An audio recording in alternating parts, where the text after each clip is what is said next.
The Winnipeg branch of the Canadian International Council is hosting a special event on Monday, and it's focusing in on U.S. President Donald Trump's tariffs. It's called Navigating Trumpultuous Times, and professor and author Adam Chapnick is being brought in to talk about his new book titled Canada First, Not Canada Alone. Joining us now from the Canadian International Council is Brad Kirbyson. Good morning, Brad. Good morning. Thank you so much for joining us. Now, before we get to the book, let's talk about the council itself that you represent. What do you do exactly? The Canadian International Council is a national, nonpartisan, non-profit organization that promotes the discussion of Canada's foreign policy. So there's branches across the country. Winnipeg has a branch. Most major cities across the country do. There's about 20 branches altogether from one side of Canada to the other. And so historically, with foreign policy, how have tariffs been, affecting our markets? Tariffs are an issue that go back a very long way. We haven't had as much experience with them lately. There's been, a few tariffs over the years on steel and aluminum products. Mm-hmm. Some folks remember that from the first Trump administration. If you go way back to the 1930s, there was a very aggressive tariff environment. At that time also led by the United States.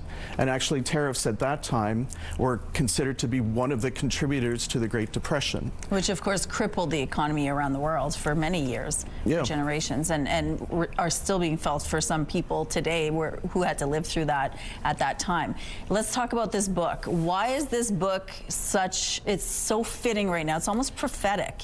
Tell us a little bit about this book. Well, it's certainly very, very timely that Adam and his co-author, Asa McKercher, wrote this book. Mm-hmm. It's called Canada First, Not Canada Alone. It's certainly the goal of the book is to look at Canada primarily because we are Canadians, so we want to focus on our own foreign policy, but we also want to remember that we're not alone.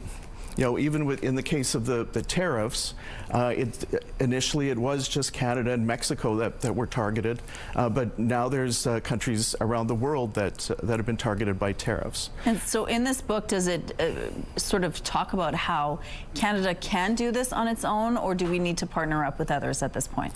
The point that the book makes is that Canada needs to work with other countries. We're quite a large country by ourselves. We're 40 million. We're one of the largest economies in the world. We're a G7 country. But we're also quite small compared to our neighbor to the south. We have about 1/9 of their population, 1/10 of their economic input. So that's why it's more necessary now than ever that Canada needs to partner with other like-minded countries around the world.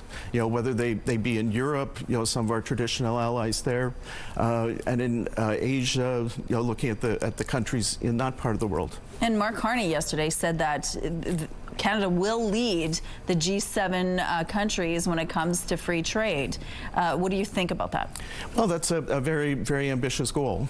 And Canada has certainly been a promoter of free trade over the years.